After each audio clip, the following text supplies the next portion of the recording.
وبركاته. الحمد لله نحمده ونستعينه ونستغفره ونؤمن به ونتوكل عليه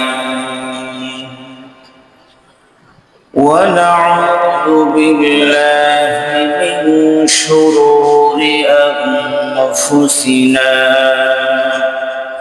ومن سيئات أعمالنا من يهده الله فلا مضل له ومن يضلله فلا هادي له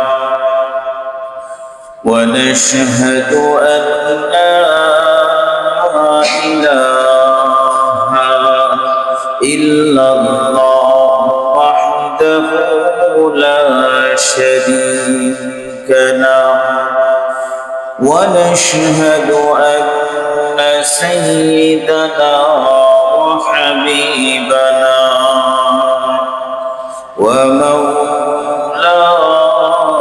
ومولانا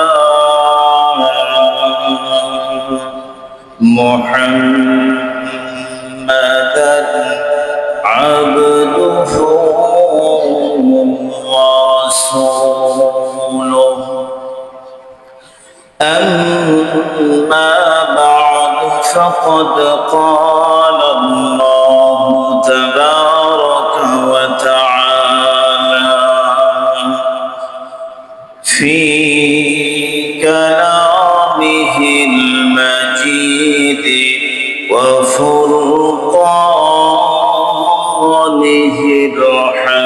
الحميد أعوذ بالله من الشيطان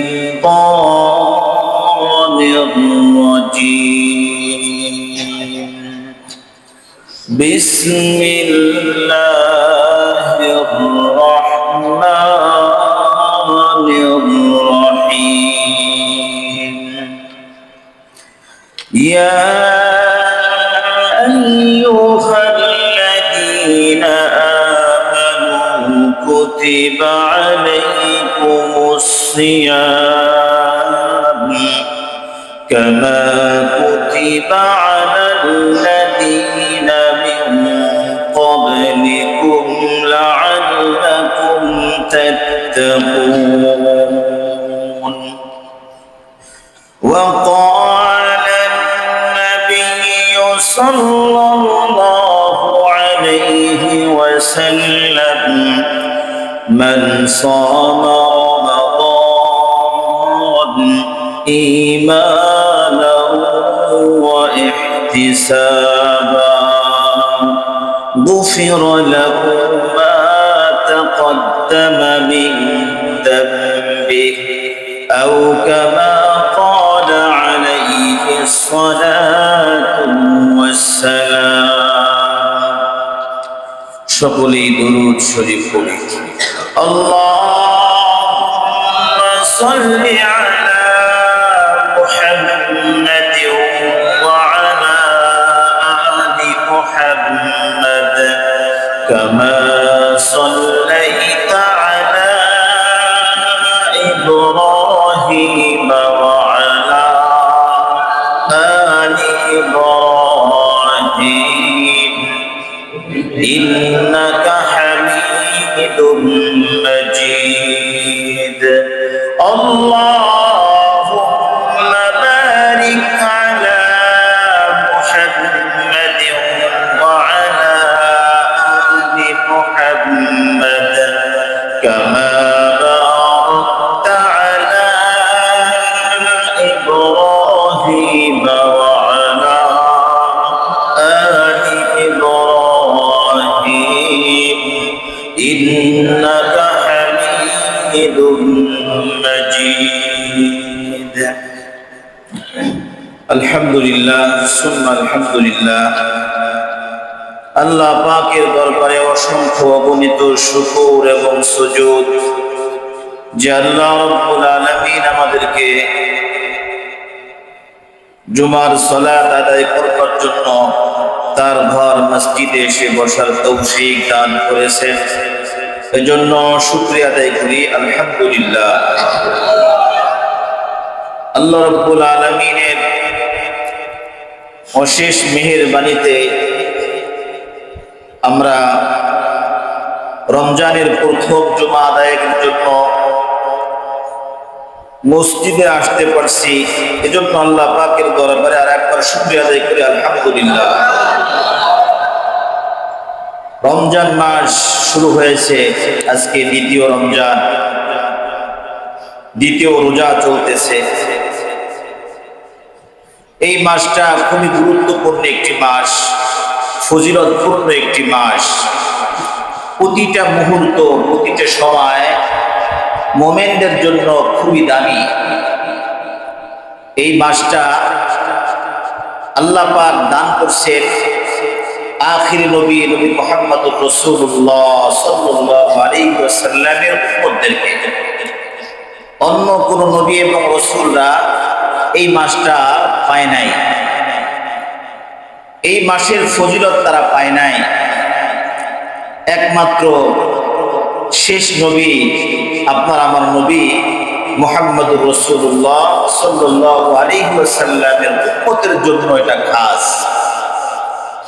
এই মাস এমন একটা গুরুত্বপূর্ণ মাস, এই মাসে যদি কোনো ব্যক্তি ঈমানের সাথে সওয়াবের নিয়তে রোজা রাখে, তাহলে নবী করিম সাল্লাল্লাহু আলাইহি ওয়াসাল্লাম বললেন যে তার পিছনের সমস্ত গুনাহগুলো আল্লাহ পাক মাফ করে দেন। কি ফজিলতপূর্ণ একটি মাস! যদি এই মাসে কেউ সওয়াবের নিয়তে, ঈমানের সাথে সওয়াবের নিয়তে রোজা রাখলে পিছনের গুনাহগুলো মাফ। নবী করিম সাল্লাল্লাহু আলাইহি ওয়াসাল্লাম অন্য একটা হাদিসের মধ্যে ইরশাদ করেন, মান কামা রমাদান ঈমানান ওয়া ইহতিসাবা উফিরা লাহু মা তাকদ্দামা মিন যামবি আও কামা ক্বালা আলাইহি সালাতু ওয়াস সালাম। যে ব্যক্তি এই রোজার মাসে তারাবির সালাত আদায় করবে, তারাবির সালাত যে ব্যক্তি আদায় করবে, আল্লাহ রাব্বুল আলামিন এই ব্যক্তির পিছনের গুনাহগুলো মাফ করে দেবেন। আল্লাহু আকবার। এই রমজান মাস আল্লাহ পাকের কাছে এতই গুরুত্বপূর্ণ যে এই মাসের যত নেকি আছে, বদলা আছে, অন্য অন্য সময় আল্লাহ পাক ফেরেশতাদের মাধ্যমে দেন, ঘোষণা করেন। কিন্তু রমজান মাসে, এই রোজার মাসে প্রতিটা আমল, বিশেষ করে রোজার আমলটা আল্লাহ রাব্বুল আলামিন স্বয়ং নিজেই দান করেন। এটার সওয়াবটা কে দান করবেন? আল্লাহ সুবহানাহু ওয়া তাআলা নিজেই দান করবেন। এই রমজান মাসের মধ্যে একটা রাত আছে, যে রাতটা হাজার মাস থেকে উত্তম। এটা কিন্তু অন্য কোনো নবী এবং রাসূলদের উম্মতদের ছিল না, এটা আমাদের জন্য, শেষ নবীর উম্মতের জন্য এটা আলাদা একটা গিফট আমাদের জন্য, বিশাল বড় একটা উপহার, যেটা অন্য কোনো নবী এবং রাসূলদের উম্মত পায় নাই। আল্লাহু আকবার। এই মাসটা ইবাদতের মাধ্যমে আল্লাহ পাকের নৈকট্য হাসিল হয়। এই মাসের ইবাদত আল্লাহ পাকের কাছে, ইবাদতের দ্বারা আল্লাহ পাকের নৈকট্য হাসিল করা যায়। গুরুত্বপূর্ণ আর একটা বিষয় হলো, যেই মাসে যে মানুষ রোজা রাখবে, রোজা রাখলে আল্লাহ পাক গুনাহ মাফ করবেন। সারাদিন না খেয়ে আছে কার জন্য? আল্লাহর জন্য। সুবহে সাদিক থেকে নিয়ে সন্ধ্যা পর্যন্ত আল্লাহর জন্য না খেয়ে আছে। না খেয়ে থাকতে থাকতে মুখের মধ্যে একটু বন্ধ হয়, পানিও খায় না, কোনো খাবারও গ্রহণ করে না, মুখের মধ্যে কি হয়ে যায়? বন্ধ হয়ে যায়। নবী করিম সাল্লাল্লাহু আলাইহি ওয়াসাল্লাম ইরশাদ করেন, রোজাদারের মুখের যে গন্ধটা, এটা আল্লাহ পাকের কাছে মিশকে আম্বরের থেকে বেশি ভালো লাগে। আল্লাহু আকবার। এই রোজার মাস একটা, তাই তো 29 অথবা 30। এই মাসটা আসে 11টা মাস পার হওয়ার পরে। 11টা মাস অতিক্রম হবে, এরপরে একটা মাস। এই মাসের এত ফজিলত, এত এত বরকত আল্লাহ পাক দান করেন। 11 মাসের মধ্যে 11টা মাস পরে এই একটা মাস আসে। 11টা মাসের পরে একটা মাস আসে। প্রত্যেকটা মুমিন বান্দার গুনাহগুলোকে পোড়ায়া জ্বালায়া শেষ করার জন্য আসে। আল্লাহ, সারা বছরের যত গুনাহ আছে, সারা বছরের যত গুনাহ হয়, ছোট গুনাহ, বড় গুনাহ, সগীরা গুনাহ গুলো হয়, এই রোজার মাস, রোজা যখন বান্দা শুরু করে আল্লাহকে সন্তুষ্ট করার জন্য, আল্লাহ রেজামন্দি নেওয়ার জন্য যখন রোজা শুরু হয়ে গেল, এই ব্যক্তি সারাদিন তো না খেয়ে আছে, ক্ষুধা লাগে না? ক্ষুধা লাগে। ক্ষুধা লাগে তো ক্ষুধা লাগে মানে ক্ষুধার আগুন জ্বলে মানে এই বান্দার গুনাহগুলো পুরো সব শেষ হয়ে যায়। ক্ষুধা যখন চাপ দেয়, ক্ষুধা লাগছে, ক্ষুধা লাগলো তো একটা আগুন তৈরি হইলো, যে আগুনটা, এই ক্ষুধার যন্ত্রণা, ক্ষুধার কষ্ট, এটা এই আগুনটা হলো আপনার আমার গুনাহগুলোকে জ্বালায় দেয়। যখন রোজাদারের পিপাসা লাগে, এই পিপাসা যখন লাগে তখন একটা আগুন তৈরি হয়। আগুন তৈরি হয়। এই আগুন দ্বারা কি হয়? এই বান্দা রোজাদারের যে গুনাহ আছে, এই গুনাহগুলো সব পোড়ায় ফেলায়। যখন ক্ষুধা লাগে তখনও পড়ে যায়, গুনাহগুলো সব পড়ে সারখার হয়ে যায়। যখন আবার পিপাসা লাগে তখন এই পিপাসার কারণে একটা আগুন তৈরি হয়। সে আগুনটা কিসের? আল্লাহ পাকের কুদরতি আগুন, যে আগুন দ্বারা আল্লাহ পাকের বান্দার গুনাহগুলো পুড়ে যায়। আল্লাহু আকবার। এই বরকতপূর্ণ মাস, রহমত, বরকত সব কিছু এটার মধ্যে আছে। প্রতিটা মুহূর্তই দামি। আল্লাহু আকবার। এই মাসটা কোরআন নাজিলের মাস। এই মাসটা কিসের মাস? কোরআন নাজিলের মাস। এই মাসের মধ্যে কোরআন নাজিল হয়েছে। আল্লাহ পাক কোরআনকে এই মাসের মধ্যে নাজিল করছেন। এজন্য এই মাসটা খুবই দামি, খুবই দামি। কোরআনুল কারীম যদি মুমিন বান্দারা কোরআন তেলাওয়াত করে, একটা অক্ষর পড়লে কয়টা নেকি পাওয়া যায়? 10টা। একটা অক্ষর পড়লে কয়টা নেকি? 10টা। কেউ পড়লো আলিফ লাম মিম, এখানে 3টা অক্ষর। কয়টা? 3টা অক্ষর। 3 10 30 নেকি। এদের সব সময়, যে কোনো সময় যদি আপনি পড়েন, আমি পড়ি, তাহলে একটা অক্ষরে কয়টা নেকি? 10টা নেকি। আর যদি এটা রোজার মাসে হয়, রমজান মাসে যদি হয়, রোজা অবস্থায় যদি হয়, তাহলে 1 এ 70। এমনি যদি 10 হয়েছে, আর এখন হলো এই 10 গুণ 7 গুণ বাড়ায়া 70 গুণ বাড়ায়া, তাহলে কত সওয়াব। আল্লাহু আকবার। এই রোজা রাখা অবস্থায় যে ব্যক্তি রোজা রাখবে, ইফতারের মুহূর্ত, ইফতারের আগ মুহূর্ত, ইফতার সামনে দিয়ে যখন বসবে, মুখে মানে জিহ্বা শুকিয়ে গেছে, পেটে ক্ষুধাও আছে, পেটে কি আছে? ক্ষুধাও আছে, জিহ্বা শুকিয়ে গেছে পিপাসায়, খাবার সামনে, বিভিন্ন প্রকারের খাবার, শরবত, রকমারি খাবার আছে সামনে, খায় না, কেউ খায় না। কেন? আল্লাহ তোমার ভয়। তুমি বলছো যে সন্ধ্যা হবে, মাগরিব শুরু হবে, তারপরে খাইতে হবে, এর আগে কি করা যাবে না? খাওয়া, তার আগে খাওয়া যাবে না।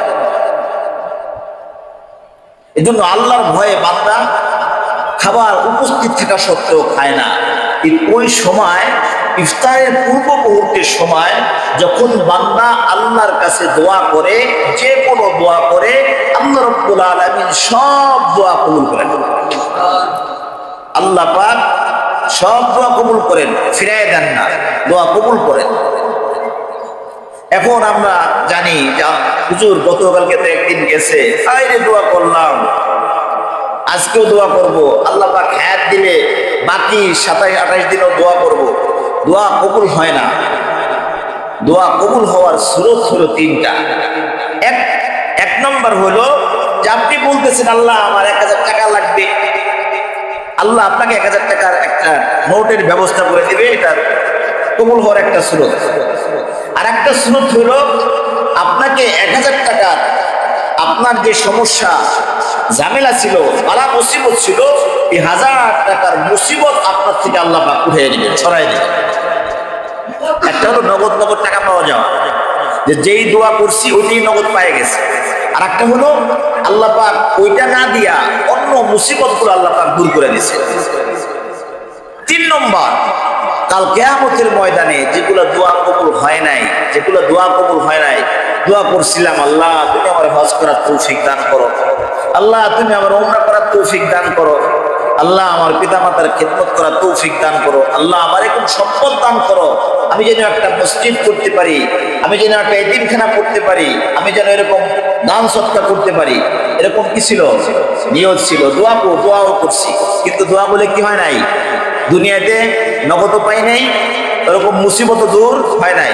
এটা কাল কিয়ামতের ময়দানে বান্দা যখন জান্নাতে প্রবেশ করবে, দেখবে ডাইনে বিশাল বড় নেকির পাহাড়, বামে বিশাল বড় নেকির পাহাড়।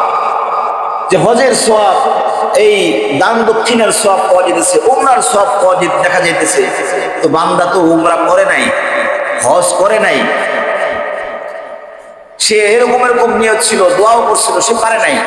তখন আল্লাহর কাছে বলবো আল্লাহ আমি তো কোনোদিনও হজ করি নেই, হজের সওয়াব যে, উমরার সওয়াব যে। আল্লাহ পাক তখন বলবে বান্দা তুমি তো আমার কাছে দোয়া করছিলা যে আমি তোমাকে তৌফিক দেই আর তুমি হজে চলে যাও, উমরায় চলে যাও, আমি তোমার দোয়াটা ওখানে কবুল করি নেই, ওই পরিমাণ সওয়াব আমি তোমাকে এখানে দান করছি, এই সওয়াব তোমাকে রেখে দিয়েছি। তখন এই বান্দা আফসোস করবে, হ্যাঁ দুনিয়াতে 2-1টা দোয়া কবুল হয়েছিল, যদি একটা দোয়াও কবুল না হইতো ভালোই হতো, একটা দোয়াও কি কবুল না হইলে ভালোই হইতো। তাহলে দোয়া করলে কি হয়? কবুল হয়, হয় নগদ, নইলে বালা মুসিবত দূর, নইলে পরকালে।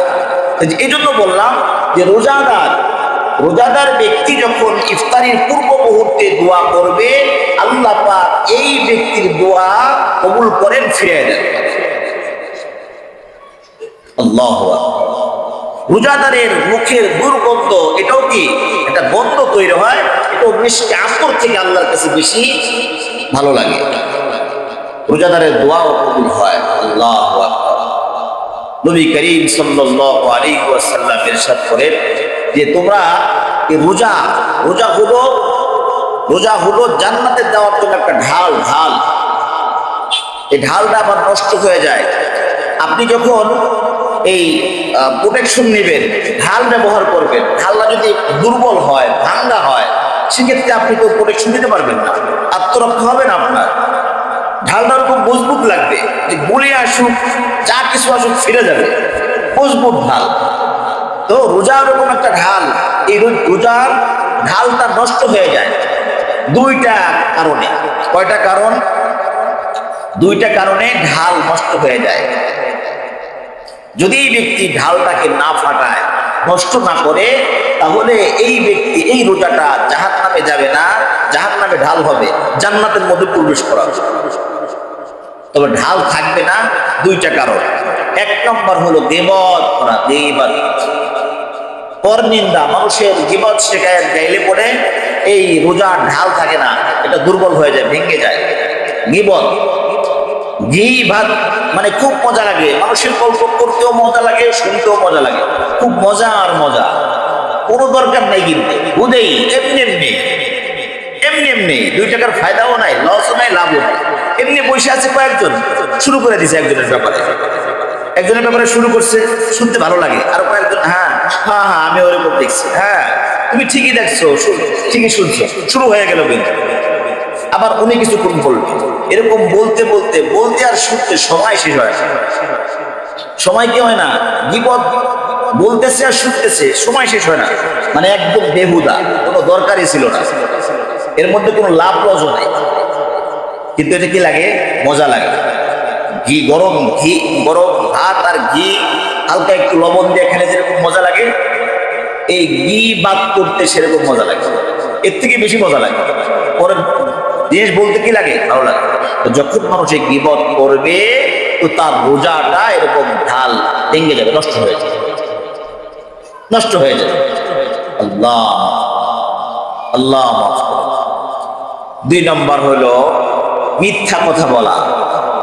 মিথ্যা কথা বললেও এই ঢালটা ভেঙে যায়, ফেটে যায়। ঢাল কি হয়? ফেটে যায়।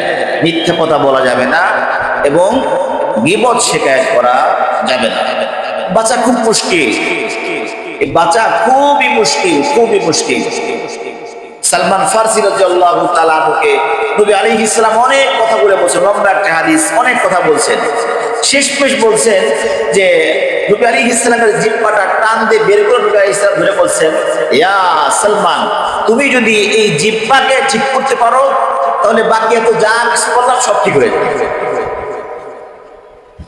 তোমাকে বললাম গীবত করবা না, অন্যের হক নষ্ট করবা না, সুদ খাবা না, এটা করবা না, ওটা করবা না, সব যত ওয়াজ করছি তোমার জিহ্বা যদি ঠিক রাখো তোমার সব আমল কি হয়ে যাবে? ঠিক হয়ে যাবে। তো মূলত জিহ্বার দ্বারায় আমলগুলো সব নষ্ট হয়ে যাচ্ছে। আপনার আমার রোজা নষ্ট হচ্ছে, আপনার আমার আমলগুলো সব বরবাদ হয়ে যাইতেছে। আল্লাহ, এই গুরুত্বপূর্ণ ইবাদত রোজা আল্লাহ রাব্বুল আলামিন আমাদের উপরে ফরজ করছেন। এটা শুধু আমাদের জন্য ফরজ না, পূর্বেকার নবীদের উম্মতের উপর কি ছিল? ফরজ ছিল, তবে তাদের উপর যখন মাসব্যাপী ছিল না।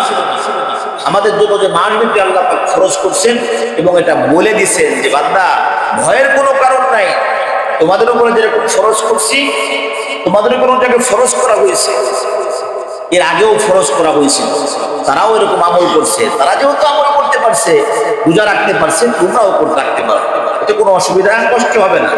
তবে এই রোজা রাখলে তোমাদের তাকওয়া অর্জন হবে। তাকওয়া, আল্লাহর ভয় তোমাদের অন্তরে পয়দা হবে। রোজা কি শিখায়? তাকওয়া শিক্ষা দেয়। তাকওয়ার উপরে তাকওয়া, সবার উপরে তাকওয়া, আমলের সর্ব উপরের ক্ষেত্রটা হলো তাকওয়া। একটা মানুষের ভিতরে যখন তাকওয়া চলে আসবে, এই ব্যক্তির দ্বারাই কোনো গুনাহ হবে না। তাকওয়া, আল্লাহর ভয়, আল্লাহর ভয়। রোজা আমাদেরকে আল্লাহর ভয় শেখায়, তাকওয়া শিক্ষা দেয়। এজন্য সূরা বাকারার মধ্যে আছে, ওয়াতাযাওয়াদু ফাইন্না খায়রাজ যাদিত তাকওয়া, যে তোমরা দুনিয়াতে যদি সফরে বের হও, দুনিয়াতে সফরে বের হও, ঢাকা থেকে গ্রামে যাও, গ্রাম থেকে ঢাকায় আসো, ব্যাগের মধ্যে একটা পানির বোতল থাকে, অল্প কিছু খাবার দাবার থাকে, যে রাস্তায় যদি ক্ষুধা লাগে, পিপাসা লাগে, আমি এটা ব্যবহার করব। অথবা এই আমরা টাকা পয়সা রাখি পাথেয় হিসেবে, খাবার পানিও না থাকলেও টাকা পয়সা রাখি, এটাও কি পাথেয় হিসেবে আমরা রাখি। দুনিয়ার সফর সহজ করার জন্য পাথেয় আমাদের লাগে। আল্লাহ পাক বলতেছেন, ওয়াতাযাওয়াদু ফাইন্না খায়রাজ যাদিত তাকওয়া, তোমরা যে পরকালে পাড়ি দিবা, যদি ওটা হজের ব্যাপারে আল্লাহ পাক বলছেন, তোমরা কিন্তু পরকালে যাবা, দীর্ঘ লম্বা একটা পথ তুমি জার্নি করবা, সফর করবা। এই সফরে বিশাল বড় লম্বা একটা সফর, এই সফরের মধ্যে সবচেয়ে তোমার পাথেও লাগবে হলো তাকওয়া। দুনিয়াতে তোমার যখন তাকওয়াটা উপরের লেভেলে থাকবে, তো পরকালে মৃত্যুর পরে কিয়ামত পর্যন্ত এই পাথেওটা তোমার জন্য যথেষ্ট হয়ে যাবে। আল্লাহর ভয়, তাকওয়া, তাকওয়া, আল্লাহ পাকের ভয় যখন দিলের মধ্যে আসবে, তো তখন আপনি বাবা মায়ের সাথে খারাপ ব্যবহার করবেন, বাবা মার সাথে ভালো ব্যবহার, মিষ্টি ব্যবহার তখন আসবে। এই পবিত্র মাহে রমজান মাস চলতেছে, নবী করিম সাল্লাল্লাহু আলাইহি ওয়াসাল্লাম সাহাবায়ে কিরাম রাদিয়াল্লাহু তাআলা আনহুদেরকে বলছেন, এই তোমরা মিম্বরের কাছে আগায় বসো। মিম্বরের কাছে, এটা মিম্বর, এখান দ্বারা যে আলোচনা করতেছি, খুতবা দেওয়া হয়। নবী আলাইহিস সালাম বলছেন, মিম্বরের কাছে আগায় যাও। সাহাবায়ে কিরাম মিম্বরের দিকে আগায় আসতেছেন। নবী আলাইহিস সালাম আসছেন, এই সিঁড়ি দিয়ে উঠতেছেন। সিঁড়িতে যখন ওঠেন, নবী আলাইহিস সালাম বলতেছেন, আমিন আমিন আমিন, 3 বার বলছেন। নবী আলাইহিস সালামকে পরে সাহাবায়ে কিরাম জিজ্ঞাসা করেন, ইয়া রাসূলুল্লাহ, এমন তো কখনো দেখি নাই, মিম্বরের উপরে উঠলেন আর আমিন আমিন বললেন। এই আমল তো কখনো আপনাকে দেখিনি, নতুন দেখলাম। তো সাহাবায়ে কেরাম রাদিয়াল্লাহু তাআলা আনহুদের অভ্যাস ছিল নতুন কোনো আমল দেখলে নবী আলাইহিস সালামকে জিজ্ঞাসা করতেন, ইয়া রাসূলুল্লাহ এটা কেন? শিখতেন। ওহী নাজিল হইতো একবার, যে যখন কিবলা পরিবর্তন হয়, কিবলা, হ্যাঁ, নবী আলাইহিস সালাম তো বাইতুল মুকাদ্দাসের দিকে নামাজ পড়তেছেন, 4 রাকাত নামাজ পড়তেছেন, 2 রাকাত হয়ে গেছে, জিবরিল আলাইহিস সালাম আসছেন, এই ইয়া রাসূলুল্লাহ এখন কিবলা কিন্তু কাবা, বাইতুল্লাহ, তুমি আছেন ঘুরে গেছে, সাহাবায়ে কেরামও ঘুরে গেছে। অন্য এক সময় নবী আলাইহিস সালাম দেখে যায় যে নামাজ পড়তেছেন জুতা পায়ে দিয়ে, যদি জুতা পবিত্র হয় জুতা পায়ে দিয়ে নামাজ পড়া যায়, সমস্যা নেই। তো নবী আলাইহিস সালাম, জিবরিল আলাইহিস সালাম, ইয়া রাসূলুল্লাহ জুতা খুলে ফেলান, জুতার মধ্যে একটু নাপাক লেগে আছে। নবী আলাইহিস সালাম জুতা নামাজের মধ্যে খুলে ফেলছে, সাহাবায়ে কেরাম নামাজের মধ্যে খুলে ফেলছে। নবী আলাইহিস সালাম নামাজের পর জিজ্ঞাসা করছেন, কি ব্যাপার, তোমার জুতা খোলা যে? ইয়া রাসূলুল্লাহ আপনি খুলছেন যে? আমার তো জিবরিল আলাইহিস সালাম বলছে যে একটু নাপাকি আছে, এই জন্য খুলে ফেলেছে, তোমাদের তো নাপাকি নাই, তোমাদেরটা ঠিক আছে।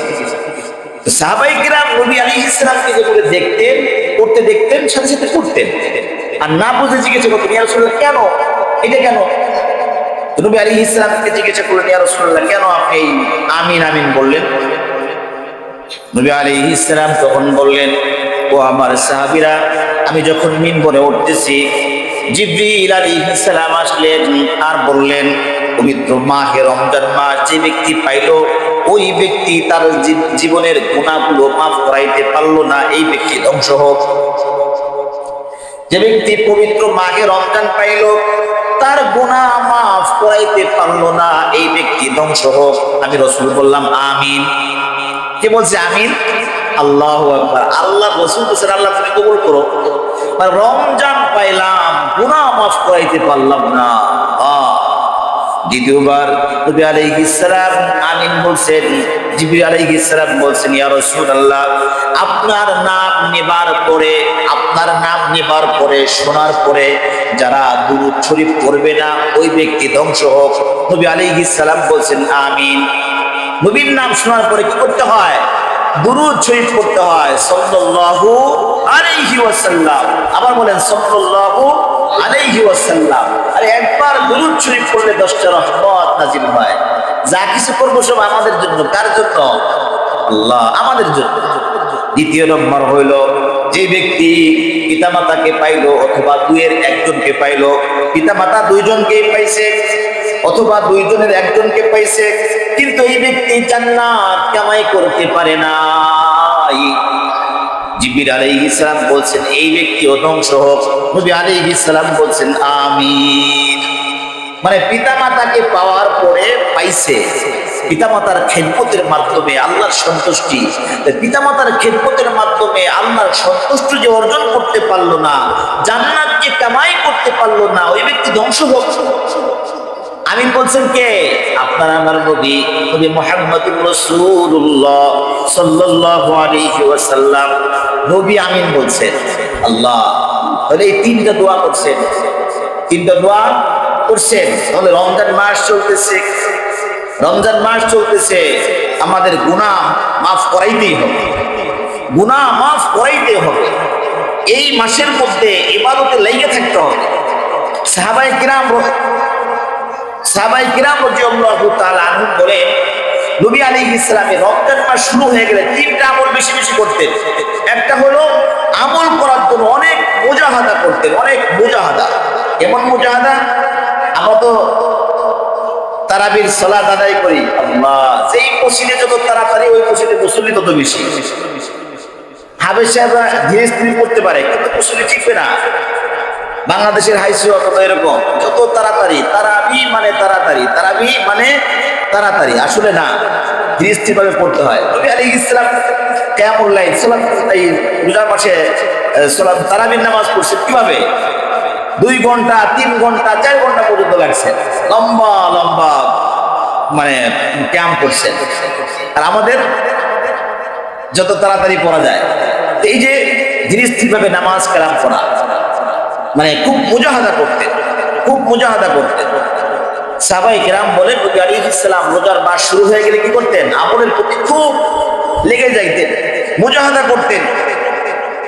2 নম্বর হইল নবী আলাইহিস সালাম বেশি বেশি আল্লাহর রাস্তায় খরচ করতেন, আল্লাহর রাস্তায় বেশি বেশি খরচ করতেন।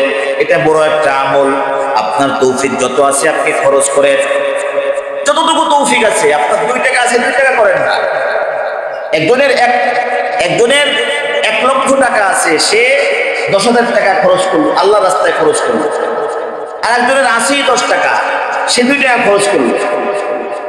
তাই না? আপনাকে আল্লাহ পাক যেরকম তৌফিক দান করছেন ওর থেকেই খরচ করেন। আবু বকর সিদ্দিক রাদিয়াল্লাহু তাআলা আনহু অঢেল সম্পদ ছিল না, যা কিছু ছিল আল্লাহ পাকের সন্তুষ্টির জন্য সব কুরবান করছেন, সব দিয়ে দিয়েছেন যা আছে। নবী আলাইহিস সালাম আবু বকর ঘরের মধ্যে কি রেখে আসছো? আবু বকর সিদ্দিক রাদিয়াল্লাহু তাআলা আনহু বলেন, ইয়া রাসূলুল্লাহ, আল্লাহ রাসূল রেখে এসেছেন। আল্লাহু আকবার। সব নিয়ে এসেছেন। কি ছিল? কয়েকটি মানে জব আর অল্প কিছু ছিল, এগুলো আল্লাহর রাস্তায় নিয়ে এসেছেন। এই জন্য যে আমার আছে কি, আমি কি দান করবো, বিষয়টা এরকম না। আপনার যা আছে এর থেকে আপনি দান করবেন।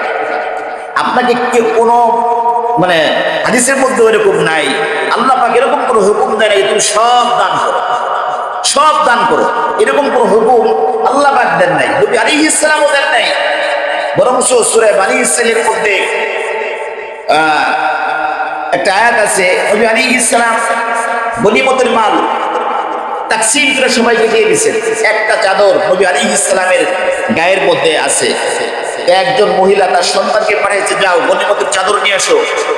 নবী আলাইহিস সালামের কাছে আসছেন, আয়া বলছে, দেখো চাদর তো সব তাকসীম করা শেষ হয়ে গেছে, আর নাই, এরপরে যখন আসবে তোমাদেরকে আগে দিবে। ওই ছেলেটা মায়ের কাছে বলছে, মা চাদর তো আর নাই, এরপরে যখন আবার আসবে নবী বলছেন এরপরে আমাদেরকে আগে দিবে। ওই মা বলছে যে নবীর গায়ে চাদর আছে? হ্যাঁ আছে। ওই চাদরটা দিতে বলো। ছেলে আসছে, আসলে পরে নবী আলাইহিস সালাম বলছে, ইয়া রাসূলুল্লাহ, আমার মা আপনার গায়ে চাদরটা দিতে বলছে। তো নবী আলাইহিস সালাম খুলে দিয়ে দিয়েছেন। আয়াত নাজিল হয়ে গেছে, ইয়া আমার হাবিব খবরদার, একেবারে সব সম্প্রসারিত করে সব দিয়ে দিয়েন না,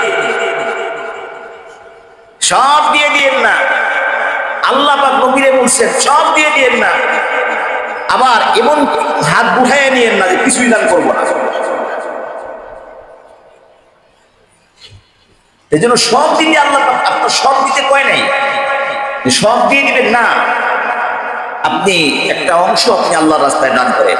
আল্লাহ পাক তো বলছেন, আমি তোমাদেরকে যা দিছি, আমি রব তোমাদেরকে যা দিছি, এর থেকে তুমি দান করো, এর থেকে তুমি দান করো। তাদেরকে দান করবা। এলাকার মধ্যে যারা ইফতারি কেনার সামর্থ্য নাই এদেরকে দান করো। একবেলা ভালো খাবার কেনার তৌফিক নাই এদেরকে দান করো।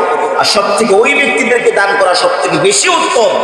কিছু কিছু মানুষ তো চাইতে জানে যে আমার ইফতারির ব্যবস্থা নাই, ইফতারি দেন, 2 দিন ধরে না খাওয়া চলে চলে না আমাকে দেন। এদেরকে মানুষ দেয়, তা চাইতে পারে। কিছু কিছু মানুষ এমন আছে যারা চাইতে জানে না, চাইতে পারে না, না খেয়ে মারা যাবে, তারপরও কারো কাছে বলবে না আমি অনাহারে আছি। এদেরকে খুঁজে দিলে পরে সব থেকে বেশি সফল। এরকম আছে, দেখতে দেখা যায় খুব সুন্দর, চলাফেরা কোনো অভাবে নাই, কিন্তু ঘরে খোঁজখবর নিয়ে দেখা যায় সে খুব অভাবের মধ্যে আছে। এদেরকে একটু ব্যবস্থা করা, এদেরকে দেওয়া এদের বেশি সফল। তো নবী আলাইহিস সালাম রমজান মাসে খুব আমলের মধ্যে মুজাহাদা করতেন, আর আল্লাহর রাস্তায় বেশি বেশি খরচ করতেন, আর দোয়া কান্নাকাটি বেশি বেশি করতেন, দোয়া কান্নাকাটি বেশি বেশি করতেন। এই জন্য রমজান মাস এই যে শুরু হয়ে গেছে ভাই, শেষ হয়ে যাবে। কয়েকদিন আগে তো আমরা বলছি রমজান আসতেছে, শুরু হবে, অলরেডি একটা শেষ, 2টাও শেষ হয়ে যাচ্ছে। তারাবি 2টা শেষ হয়ে গেছে, এরকম ভাবে শেষ হয়ে যাবে। আপনি আমিও শেষ হয়ে যাব, আপনি আমিও কি শেষ হয়ে যাব, কেউ থাকবে না। এজন্য আমলে লেগে যাওয়া, আমল করা, চলতে ফিরতে জিকির আজগার করা। কোরআনুল কারীম নাজিল হওয়ার মাস, কোরআন এই মাসেই নাজিল হয়েছে। যে আমরা শুধু রমজানে কোরআন শরীফ পড়বো তা না, রমজানে একটু বাড়ায় তেলাওয়াত করব, সারা বছর তেলাওয়াত করতে হবে, সারা বছর। রমজান আসলে একটু বাড়ায় বাড়ায় তেলাওয়াত করতে হবে, বেশি বেশি তেলাওয়াত করতে হবে। সারা বছর সকাল সন্ধ্যা জিকির করব, রোজা শুরু হয়ে গেলে সবসময় জিকির করব। সারা বছর সকালে একটু জিকির করলাম, সন্ধ্যায় একটু জিকির করলাম, রোজা আসলে সর্বদাই জিকিরে থাকবে, সর্বদাই জিকিরে থাকবে, সর্বদাই আমলে থাকবে। আর সামর্থ্য হইলে দান সত্তা করবো, মুখের ভাষা মিষ্টি মিষ্টি ভাষায় মানুষের সাথে কথাবার্তা বলবো, কাউকে কষ্ট দিব না, সুদ ঘুষ খাবো না, গীবত শিকায়ত করবো না। এভাবে নিজেকে সংশোধন করে এই আর কয়েকটা দিন সংশোধন হয়ে যায় না, সংশোধন হয়ে যায়। আল্লাহ পাক আমাদের তৌফিক দান করে। একটা বিষয় হলো যে রমজান মাসের যদি আপনি কাউকে একটা ইফতারি করা, আপনার অর্থায়নে আপনি কাউকে একটা ইফতারি করা, এক গ্লাস পানি দিলেন, আপনার সামর্থ্য যেরকম আছে, আপনি এক গ্লাস পানি দিলেন, কিংবা একটা খেজুর দিলেন, একটা ফল দিলেন, ইফতারি করাইলেন কাউকে, যতজন ব্যক্তিকে ইফতারি করাবেন তার রোজার পরিপূর্ণ সওয়াব আল্লাহ পাক আপনার আমার আমলনামায় দিয়ে দিবেন। যাকে করাবেন তার সওয়াবটা আপনি পাইলেন, আবার যে আপনার দেওয়া ইফতারি খাইলো ওই ব্যক্তির যে সওয়াব কম হবে তা না, তার কোনো কিছুই কম হবে না। কম হবে? কম হবে না। এখন তো ফটোকপি মেশিন দিয়ে বোঝা যায়, স্ক্যানিং করে স্ক্যানার দিয়েও তো বোঝা যায় যে পেপার রাখছে, স্ক্যানিং হয়ে হাজার হাজার কপি বের হয়ে গেছে। এই মেন পেজের কোনো সমস্যা হবে না। এই জন্য আপনি একজন রোজা রাখছে, তাকে যদি আমি ইফতারি করাই, সাহারি করাই, তাহলে আমি তো অটোমেটিক তার যে সওয়াব আছে সেগুলো আমি পাইতেছি, তার সওয়াবের কোনো কমতি হইতেছে না। হাদিসের মধ্যে আসছে কোনো ব্যক্তি যদি একটু তৃপ্তি করায়, কাউকে যদি তৃপ্তি করায়, তৃপ্ত করায়, সেটা পানি দিয়ে হোক, খাবার দিয়ে হোক, তাহলে এই ব্যক্তি তৃপ্ত করানোর দ্বারায়, কাউকে খাবার খাওয়ানোর দ্বারায় আল্লাহ রাব্বুল আলামিন তার গুনাহ মাফ করবেন, তাকে জান্নাত দান করবেন। আল্লাহ, এই জন্য সামর্থ্য অনুযায়ী এগুলো করা, সামর্থ্য অনুযায়ী এগুলো করা, তারাবির সালাত মিস না দেওয়া। হাদিসটা বললাম, যে ব্যক্তি তারাবির সালাত করবে আল্লাহ পাক তার পিছনের গুনাহগুলো মাফ করবে। যে ব্যক্তি রমজানের রোজা রাখবে আল্লাহ পাক তার পিছনের গুনাহগুলো মাফ করবেন। যে ব্যক্তি ইফতারের সময় দোয়া করবে আল্লাহ পাক তার দোয়াগুলোকে কবুল করবেন। যে ব্যক্তি কাউকে ইফতারি করাবেন আল্লাহ পাক তার রোজার পরিপূর্ণ সওয়াব তার আমলনামায় দান করবেন। যে কোনো একটা নফল ইবাদত করলে ফরজের সময় সওয়াব পাওয়া যাবে, যে কোনো ফরজ আদায় করলে 70টা ফরজের আদায় করার সওয়াব মিলবে। এই জন্য আমরা এই মাসটা প্রতিটা মুহূর্ত আমরা কি করবো, আমলে কাটাবো ইনশাআল্লাহ। আর জরুরি কিছু মাসাইল অনেকে দরকার পড়ে, এরকম ভুলে খানা খায়া ফেলা, রোজা রেখে ভুলে খানা খায়া ফেলছে, কেউ যদি ভুলে পেট ভরেও খায় তাও রোজা ভাঙবে না। তবে একটা মাসালা বলে দিই, আপনি জানেন যে এরা ভুলে খাইতেছে, রোজা আছে ভুলে খাইতেছে, আপনি এভাবে বলা উচিত না যে এই তুমি তো রোজা খেও না, বলা উচিত না। কারণ কি, দেখা যায় ভাত অর্ধেক গলার মধ্যে আছে, অর্ধেক মুখের মধ্যে আছে, ওই সময় যদি আপনি না করেন, গিলবে না বের করবে, পানিও খাইতে পারবে, বিপদে পড়ে যাবে। তৃপ্তি সহকারে খান, খাওয়ার পরে দেখবেন পানি খায় সব ক্লিয়ার, তখন তুমি তো রোজা ছিলা, রে রোজা ছিলাম আসলে, তো হ্যাঁ রোজা ভাঙবে না, রোজা কিছুই হয় না। এই জন্য এভাবে বলা উচিত না। কাউকে যদি দেখি কি করবো, এভাবে হঠাৎ করে বন্ধ করে দিব, তাহলে ওই ব্যক্তি বিপদগ্রস্ত হয়ে যাবে। নবী আলাইহিস সালাম মদিনায় একটা মসজিদের মধ্যে এক ইহুদি এসে পেশাব করা শুরু করছে। বড় বড় সাহাবায়ে কেরাম ওখানে আছেন, সাহাবায়ে কেরাম তো ধৈর্য করে মাইক শুরু করবে, আর এই মসজিদের মধ্যে পেশাব, আপনি হলে কি করতাম, ফাটাই ফেলতাম। আরে মসজিদের মধ্যে পেশাব করতেছো, নবী আলাইহিস সালাম বলেন না, কিচ্ছু বলো না, পেশাব করতে দাও, পেশাব করতে দাও। পেশাব করা যখন শেষ, তখন নবী আলাইহিস সালাম মাথায় হাত দিয়ে বলছেন যে বাবা, এ তো ইবাদতখানা মসজিদ, এখানে পেশাব করা যায় না, এখানে পেশাব করতে গেলে পবিত্র জায়গা। এই নবীর এই ব্যবহার দেখে এই ইহুদি সাথে সাথে কালিমা পড়ে মুসলমান হয়ে গেছে। এই জন্য আপনার আমার যদি একজনকে দেখতেছি যে খানা খাইতেছে, আমি জানি রোজা, সাথে সাথে বলা উচিত না, তাকে একটা পর্যায়ে নেওয়া। সে যখন খায় গিলে ফেলছে, পানি খাইছে, শেষ, এখন বলেন আরে তুমি তো রোজা ছিলে না, তখন সে হ্যাঁ আমি তো রোজা ছিলাম, তো খাইলা যে ভুলে খাইছে, অসুবিধা নেই। ভুলে খাইলে কি হয় না, রোজা হয় না।